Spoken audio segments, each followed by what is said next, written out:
Halo teman-teman, bertemu lagi dengan saya. Pada kesempatan kali ini kita akan bahas lagi latihan-latihan soal TKA, yang mana pada video ini kita akan bahas tryout TKA dari proses intent.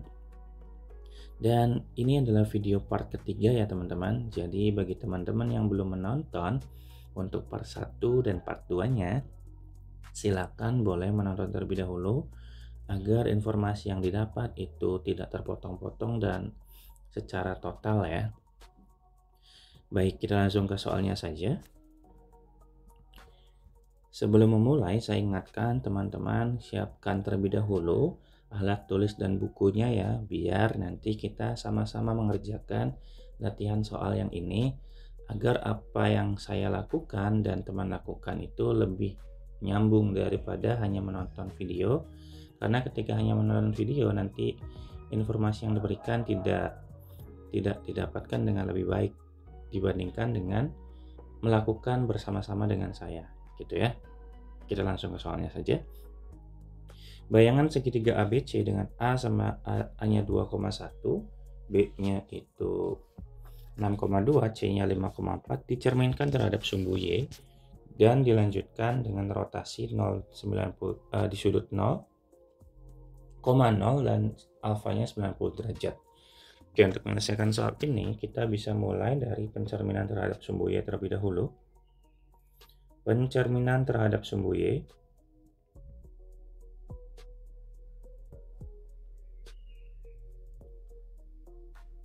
yang mana ketika saya punya titik P lah ya, kalau saya punya titik P dicerminkan terhadap sumbu Y, itu akan berubah secara posisi. Secara posisi tidak berubah, tapi titik X yang jadi negatif, nanti negatif X, Y ya.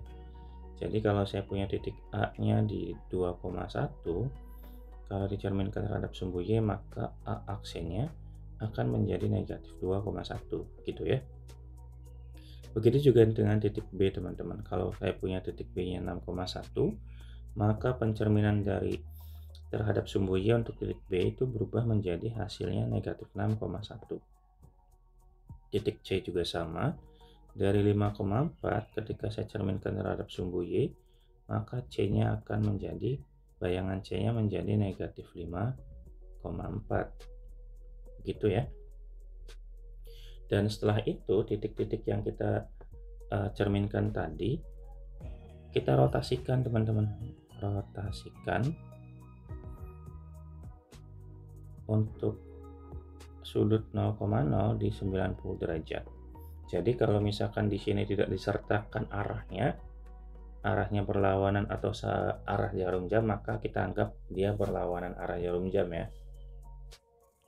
Nah, kalau saya punya sebuah titik P yang saya rotasikan terhadap dengan pusat 0,0 dengan rotasi 90 derajat, itu akan menjadi, di sini misalkan titik P-nya itu X, Y.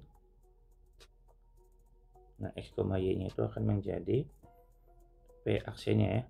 Itu jadi negatif Y, X ya. Ini teman-teman boleh pakai cara ini, boleh juga pakai yang matriks ya, yang cos negatif sin, sama aja kok, hasilnya pasti sama. Tapi karena di sini untuk mempersingkat waktu, saya langsung pakai rumus ini aja ya. Sehingga yang tadinya saya punya A aksen di negatif 2,1, setelah saya rotasikan, maka jadi A double aksennya itu sama dengan negatif 1, negatif 2 teman-teman ya.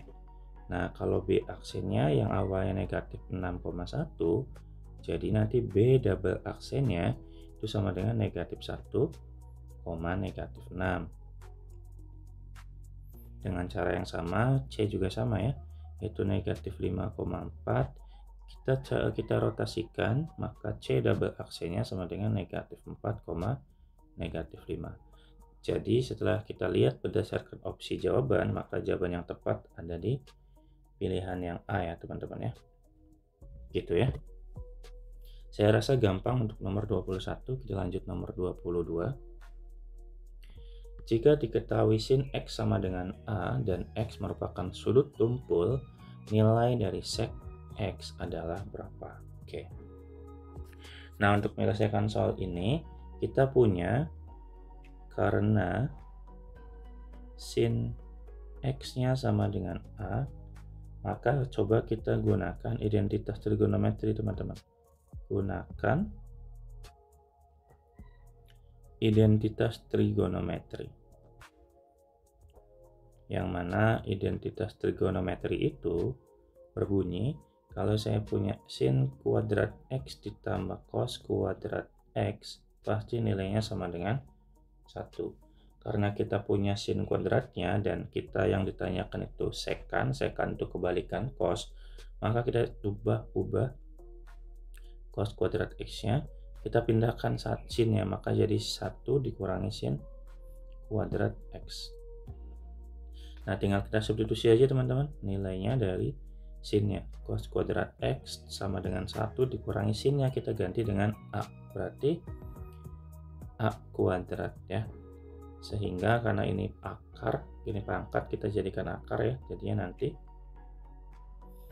cos X-nya sama dengan plus minus akar dari 1 min A kuadrat. Nah, tapi di sini dia menyatakan bahwa dia sudut tumpul. Kalau di sudut tumpul itu berada di kuadran kedua.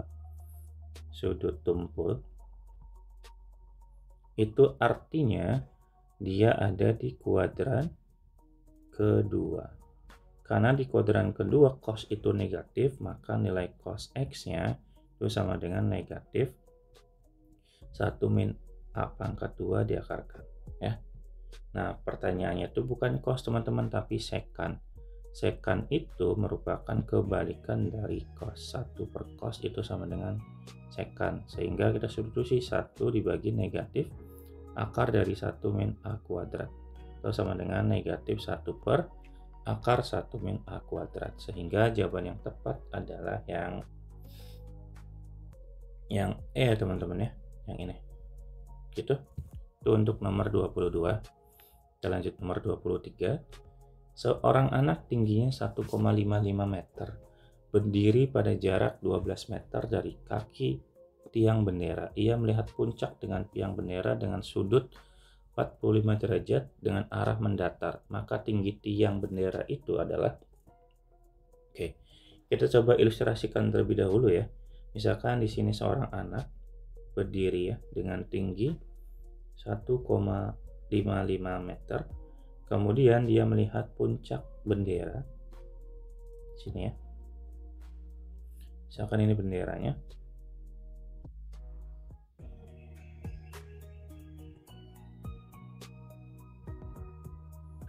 Ini ya. Kurang lebih gini, teman-teman ya. Oke. Nah, kemudian jarak dia berdiri itu 12 meter dari si jarak tiangnya, berarti dari sini ke sini 12 meter. Kemudian dia memiliki sudut pandang 45 derajat arah mendatar, berarti kan ke sini nih. Berarti sudutnya 45 derajat untuk ke sininya. Berarti kalau kita gambarkan ke sini lagi, dia akan membentuk sebuah segitiga siku-siku. Jadi kita akan hubungkan dengan perbandingan trigonometri, teman-teman. Anggap ini adalah H ketinggiannya ya. Ini kurang naik ternyata ya, karena kan puncak sini berarti. Nah, itu. Oke. Nah, H-nya itu berarti kita bisa cari dengan rumus ini sisi depannya dan ini adalah sisi samping. Depan dengan samping pasti kita hubungkan dengan tangan. Maka tangan 45 derajat, depannya itu H, sampingnya itu 12 meter, teman-teman. Tangan 45 itu sama dengan 1, maka sama dengan H per 12, maka hanya sama dengan 12, teman-teman ya. Nah, tiang bendera itu adalah ketinggian total, teman-teman. Sedangkan yang kita lihat yang H di sini adalah panjang dari ujung sampai dengan sudut mata yang dimiliki si anak itu. Sehingga kita jumlahkan aja, yaitu H totalnya sama dengan 12 ditambah dengan ketinggian anaknya, yaitu 1,55. Sehingga jawabannya adalah 13,55 meter. Jawabannya adalah yang C ya, teman-teman ya. Gitu ya. Ini gampang juga untuk nomor 23. Lanjut nomor 24. Bilangan-bilangan bulat A, A plus 1, A plus 1, 7, B, B9 telah diurutkan. Berarti dia sudah diurutkan dari terkecil hingga terbesar. Jika rata-rata semua bilangan itu adalah 7 dan simpangan rata-ratanya 8/7, maka nilai A ditambah B. Oke, baik. Berarti kita bisa mulai dengan mencoba mencari persamaan atau rata-rata terlebih dahulu ya. Rumus rata-rata tuh X bar sama dengan jumlah data dibagi dengan banyak data. Sehingga kalau kita bisa mulai, rata-ratanya itu adalah 7, kita tulis saja. Jumlah datanya kita jumlahkan A ditambah A plus 1, ditambah A plus 1, ditambah 7, ditambah B, ditambah B, ditambah 9. Tinggal teman-teman bagi dengan jumlah total bilangannya yaitu 1, 2, 3, 4, 5, 6, 7. Kita bagi dengan 7. Kemudian kita kalikan dengan 7 sehingga di sini jadi 49. Yang sini habis ya, 7-nya kecoret. Tinggal kita jumlahkan A tambah A tambah A, maka jadi 3A. B tambah B tambah B jadi 2B. 1 tambah 7 tambah 1 9 tambah 9 jadi 18 ya. Sehingga kalau kita sederhanakan jadinya nanti 3A plus 2B sama dengan 49 dikurangi 18 yaitu 31 ya. Ini jadi persamaan 1 misalkan. Kemudian kita coba tentukan batas-batasnya teman-teman ya. Batas-batas dari nilai A dan B. Kebetulan sudah diurutkan, maka otomatis kita coba tulis karena sudah diurutkan, otomatis A itu lebih kecil daripada A plus 1, tapi lebih kecil sama dengan 7 kan, dan 7 kurang dari atau lebih kecil dari sama dengan B, dan B lebih kecil dari 9.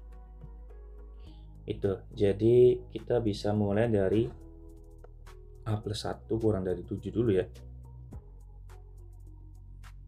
Dari A plus 1 kurang dari sama dengan 7, otomatis nanti A-nya itu pasti lebih kecil sama dengan 6. 7 kurangi 1 kan 6 ya. Nah, sedangkan dari apa B kurang dari 9, maka B itu bisa saja teman-teman. B bisa saja 7 atau 8 kan ya.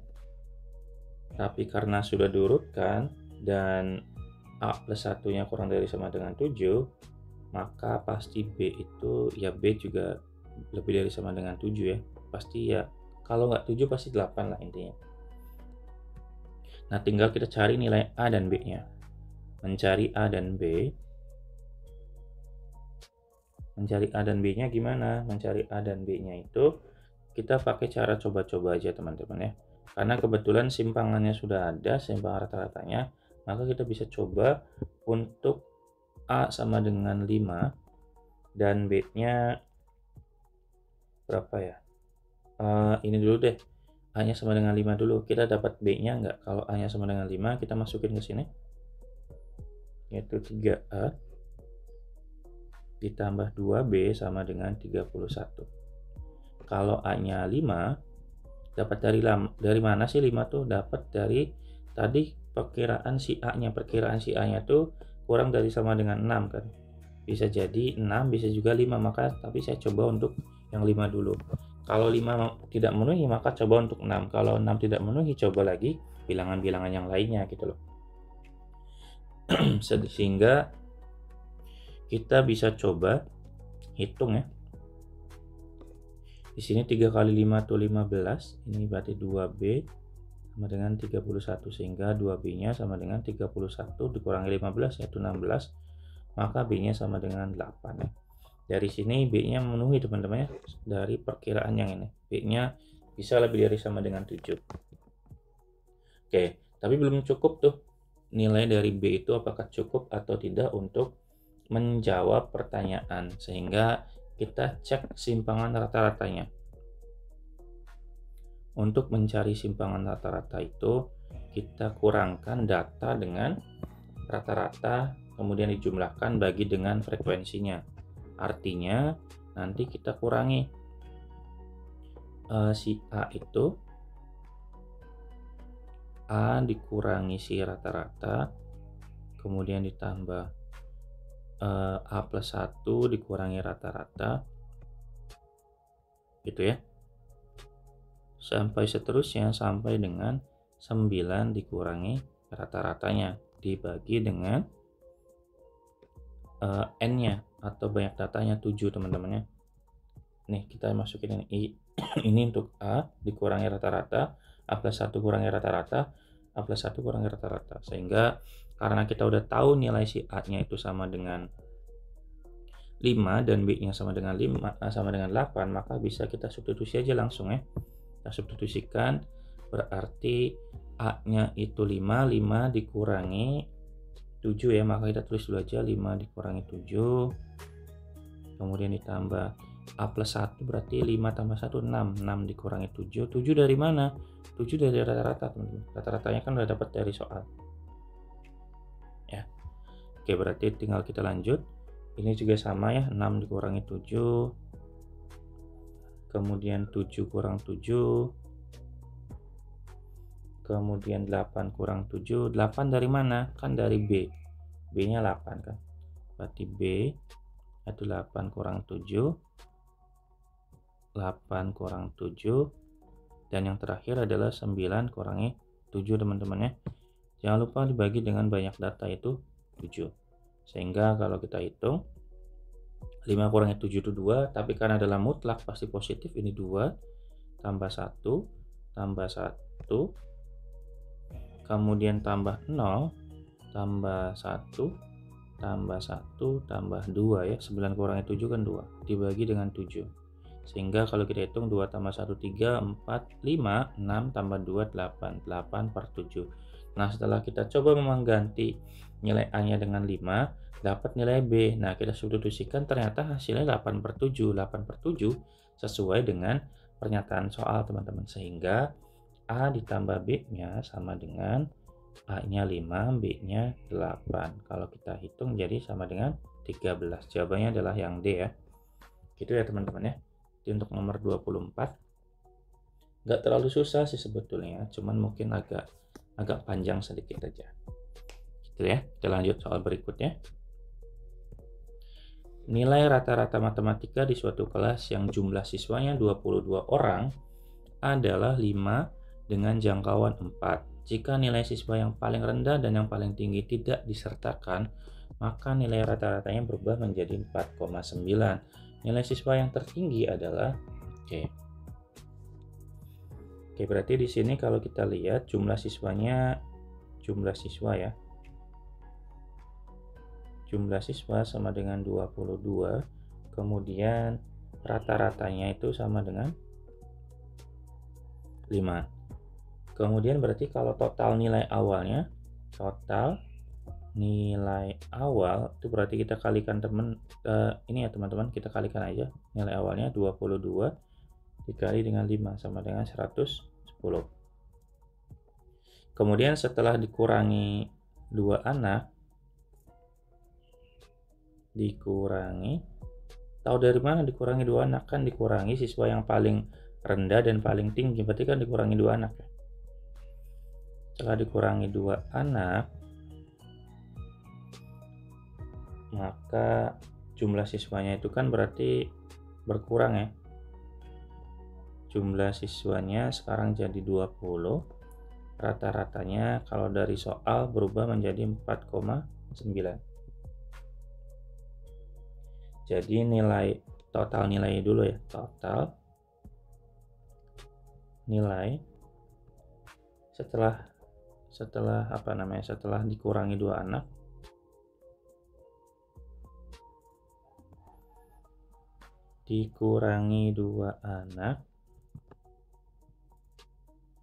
itu sama dengan berarti 20 dikali dengan 4,9 ya, sehingga hasilnya 98 gitu. Nah apa yang bisa kita lakukan? Yang kita lakukan, kita tinggal selisihkan aja teman-teman antara ini ya, antara nilai si yang pertama sebelum dikeluarkan 2 anak dan setelah dikeluarkan dengan anak. Berarti kita tinggal kurangi. Ini untuk mencari nilai tertinggi dan terendah ya. Mencari nilai tertinggi dan terendah. Caranya kita kurangin aja total nilainya.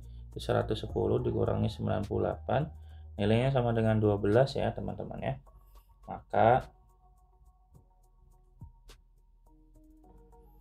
Maka kita bisa langsung gunakan untuk pencarian ya informasinya ya. Pertama berarti kan hasil penjumlahan antara. Nah, dari sini berarti kita coba misalkan ya. Misalkan untuk anak yang nilai tertinggi, kita misalkan sebagai X, kemudian nilai anak rendah itu sama dengan Y. Nah, dari awal dari soal kan kita ketahui bahwa jangkauannya sama dengan 4. Jangkauan itu nilai terbesar dikurangi nilai terkecil, maka nilai tertinggi dikurangi nilai terendahnya, X dikurangi Y-nya sama dengan 4. Nah, kemudian ini kan hasil 12 itu merupakan penjumlahan antara nilai 2 orang itu teman-teman. Nilai terbesar ditambah si nilai terkecilnya kalau ditambah sama dengan 12. Kenapa? Karena 12 itu kan selisih dari yang ketika total orang dan ketika 2 orang itu nggak ada. Otomatis secara logika 12 nilai itu adalah 12 itu adalah nilai dari total 2 orang itu, ya kan ya? Maka X tambah Y sama dengan 12. Kita eliminasi, kita tambah aja ya. X tambah X jadi 2X, 4 tambah 2 sama dengan 16, sehingga X-nya sama dengan 16 dibagi 2 sama dengan 8. X itu adalah nilai tertinggi, sehingga jawabannya adalah 8 teman-teman ya. Jawabannya adalah yang D. Oke, bisa dipahami ya. Kita lanjut nomor 26. Perhatikan tabel berikut. Di sini yang ditanyakan modus ya. Nah, untuk mencari modus kita tinggal fokus pada frekuensi paling besar aja, yaitu di kelas bagian sini ya, yaitu 49 sampai 54. Kemudian untuk mencari modus kita harus ingat mengenai rumus modus terlebih dahulu. Rumus modus itu sama dengan tepi bawah ditambah dengan selisih antara kelas frekuensi di situ dengan sebelum dibagi dengan jumlah frekuensi sebelum, selisih frekuensi sebelum dan frekuensi sesudah ya, dikali dengan panjang kelas. Kemudian tepi bawahnya kita udah punya batas bawahnya itu 49, maka otomatis tepi bawahnya ada di 49 kurangi 0,5 yaitu berarti di 48,5 ditambah dengan D1 nya itu berarti kita kurangi teman-teman dari 14 kurangi 9 yaitu 5 dibagi dengan ini berarti 5 ditambah, nah ini 14 kurangi 10 sama dengan 4 ya, dikali dengan panjang kelasnya. Panjang kelasnya kita bisa hitung dari sini, dari 31 ke 37 pasti 6 ya, berarti ini dikali 6. Sehingga ini 48,5 ditambah 5 dibagi dengan 9 dikali dengan 6. Di sini berarti kita bisa hitung 48,5. 6 dibagi 9 tuh kita bisa seranakan ya, kita bisa bagi dengan 3 yaitu ini sisa 2, ini 3 ya, berarti 10 dibagi 3. 10 bagi 3 itu berarti di angka 3,333 gitu ya. Ambil 2 angka aja lah ya. Oke, berarti kita hitung, berarti ini 3, 5 tambah 3 sama dengan 8, 48 tambah 3, 1, sisa 5, 51,83. Jawabannya yang E ya teman-teman ya. Itu untuk nomor 6, ini sangat mudah soalnya. Kita lanjut nomor 26. Suatu sekolah membentuk tim delegasi yang terdiri dari 4 anak kelas 10 dan 5 anak kelas 11 dan 6 anak kelas 12. Akan dipilih pimpinan yang terdiri dari ketua, wakil ketua, dan sekretaris. Jika kelas asal ketua harus lebih tinggi daripada kelas asal wakil ketua, dan sekretaris, maka banyaknya kemungkinan susunan pimpinan. Jadi untuk ketuanya harus lebih tinggi dari anggotanya. Gitulah ya secara kesimpulan, lebih tinggi dari anggota. Artinya apa? Artinya teman-teman bisa ambil dua kemungkinan. Kemungkinan pertama, ketuanya adalah ketua anak kelas 12. Kalau ketuanya anak kelas 12, otomatis anggota-anggotanya adalah anak kelas 10 ataupun anak kelas 11. Jadi di sini ada berapa jabatan ya? Ada 3 jabatan ya, ada ketua, kemudian ada wakil ketua dan sekretaris. Nah, untuk ketuanya, karena ketuanya harus kelas 12 totalnya ada 6 anak teman-teman ya. Sehingga berarti di sini ada 6 kemungkinan untuk ketua. Untuk wakil ketuanya itu bebas dari manapun, asal dari anak kelas 10 atau anak kelas 11. Yang mana anak kelas 10 ada 4, anak 11 ada 5, sehingga totalnya adalah 9. Nah, karena sudah 9, sudah di wakil pasti udah kepake 1. Untuk di sini sekretaris itu pasti kita ngambil lagi dari anak kelas 10 sama kelas 11, sehingga yang tadi udah pakai 1 dari 9 kemungkinan kan udah kepake 1, maka sisa sama dengan 8 di sini. Tinggal kita hitung 6 kali 9 dikali 8 sama dengan 6 dikali 72 ya. Sama dengan 432 maksudnya. Itu untuk ketua anak kelas 12. Coba kalau ketuanya anak kelas 11, mungkin nggak kalau anak kelas 11? Ya mungkin aja, tapi kalau anak kelas 11 yang jadi ketua, yang jadi anggotanya hanya ada kelas 10 teman-teman. Berarti di sini total anak kelas 11 ada 5 kan ya. Sehingga pimpin untuk ketuanya itu hanya ada 5 kemungkinan. Untuk wakil dan untuk wakil dan sekretarisnya adalah dari anak kelas 10. Anak kelas 10 hanya ada 4 orang, maka ini ada 4 kemungkinan, sudah dipakai 1, maka tinggal sisa 3 kemungkinan untuk anak kelas 10. Sehingga kita tinggal hitung 5 kali 4 20 kali 3 sama dengan 60 ya. Tinggal kita tambah teman-teman, 432 ditambah dengan 60 sama dengan 492. Jawabannya adalah yang B. Gitu ya. Jadi untuk soal ini harus kita bikin 2 kemungkinan, untuk ketuanya itu kelas 12 dan ketuanya untuk kelas 11. Mungkin nggak untuk kelas 10 jadi ketua? Nggak mungkin, karena kan setelah kelas 10 nggak ada yang lebih rendah kalau di jenjang SMA kan ya. Kelas 10 itu udah paling rendah, jadi nggak mungkin si kelas 10 jadi ketua gitu ya. Kita lanjut soal nomor 28. Dalam suatu kelas terdapat 6 murid laki-laki dan 9 murid perempuan. Akan dipilih pengurus inti kelas yang terdiri dari 5 murid. Berilah tanda pada kolom yang sesuai. Oke. Untuk yang nomor 28. Oke, yang pertama, banyaknya cara memilih sehingga semua pengurus inti merupakan murid perempuan adalah 189. Nah, untuk mencari si perempuan itu kan jumlahnya di sini hanya ada 9, teman-teman ya. Berarti kita akan pilih 5. Yang pertama ya, akan pilih 5 dari total 9 anak. Maka nilainya akan sama dengan 9 faktorial dibagi dengan 9 dikurangi 5 faktorial dikali 5 faktorial ya. Berarti ini 9 faktorial, kita tulis ulang. Ini berarti 4 faktorial dan 5 faktorial.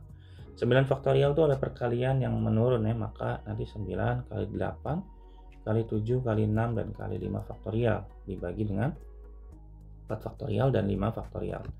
Ini 5 faktorial sama 5 faktorial habis ya, kita bisa coret. Kemudian 4 faktorialnya kita bisa jabarkan. 4 faktorial itu jadi 4 dikali 3 dikali 2 dikali 1. Maka 4 kali 2 itu 8. 8 bisa ngebagi yang ini ya. Kemudian ini 3 bisa ngebagi 9, yaitu sama dengan 3. Maka tinggal kita hitung 3 dikali 7 dikali 6. 3 kali 7 21 dikali 6, maka sama dengan 126 teman-teman. Maka jawaban di pernyataan yang pertama itu salah. Kemudian di pernyataan yang kedua katanya banyak cara memilih sehingga semua pengurus inti merupakan laki-laki adalah Nah, caranya serupa teman-teman ya. Berarti kita ambil semua kemungkinan 5 anak dari total 6 laki-laki. Maka kita bisa hitung yaitu dengan rumus kombinasi tadi 6 faktorial. Kemudian di sini berarti 5 faktorial, 6 dikurangi 5 itu berarti 1 faktorial ya. Jadi di sini hanya ada 6 faktorial per 5 faktorial dan 1 faktorial. 6 faktorial itu 6 dikali 5 faktorial dibagi 5 faktorial sama dengan 6. Berarti ada 6 kemungkinan. Berarti untuk pernyataan yang kedua juga salah. Kemudian untuk pernyataan yang terakhir yaitu pernyataan yang ketiga, banyak cara memilih sehingga terdapat 2 murid laki-laki sebagai pengurus inti adalah 1260. Oke, berarti di sini akan diambil akan diambil 5 orang.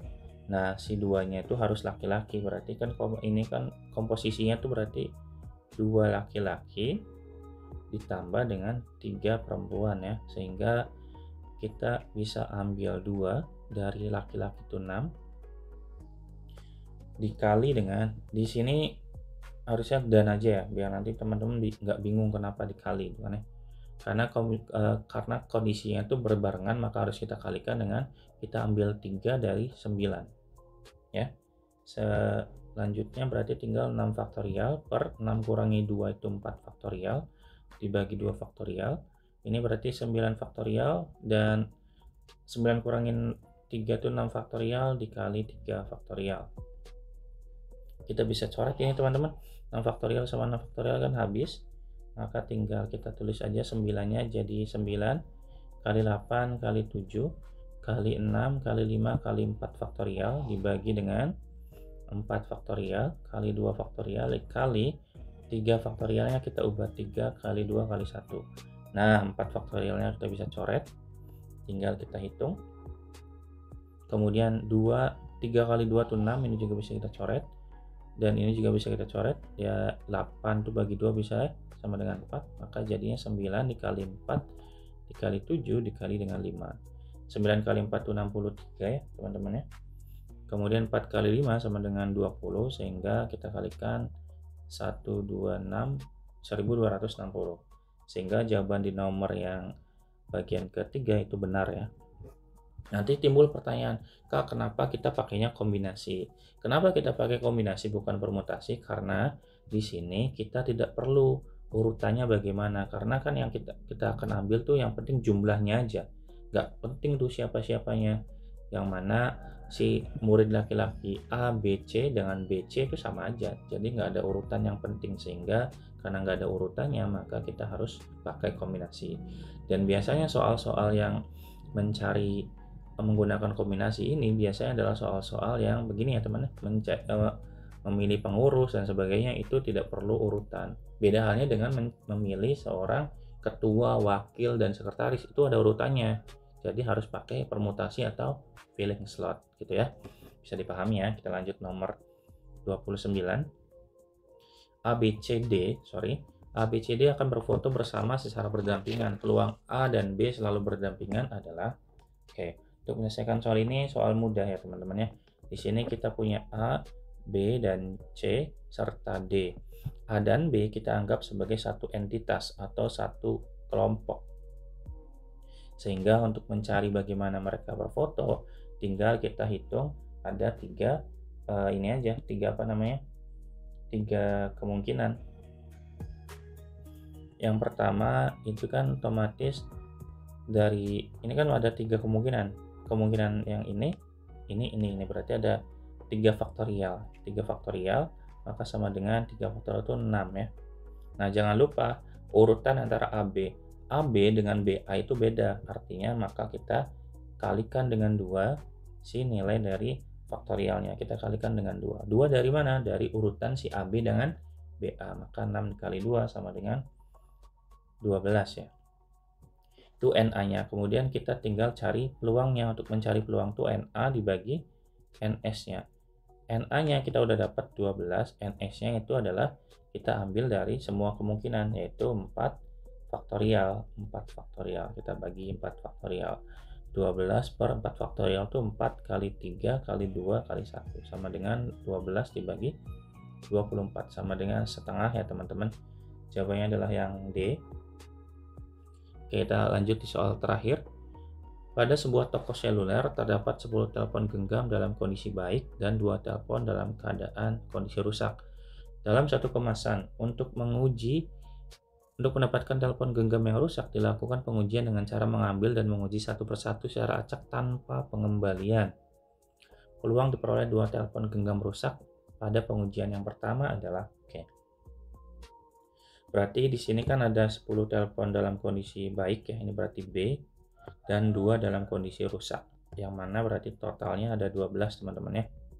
Sehingga untuk mencari peluangnya berarti kita langsung aja, peluangnya itu sama dengan kita ambil 2 dari total, kita ambil 2 yang rusak dari total 12, kemudian kita ambil lagi satu lagi ya, karena udah keambil satu di sini, karena kan kita ngambilnya 2 kali ya,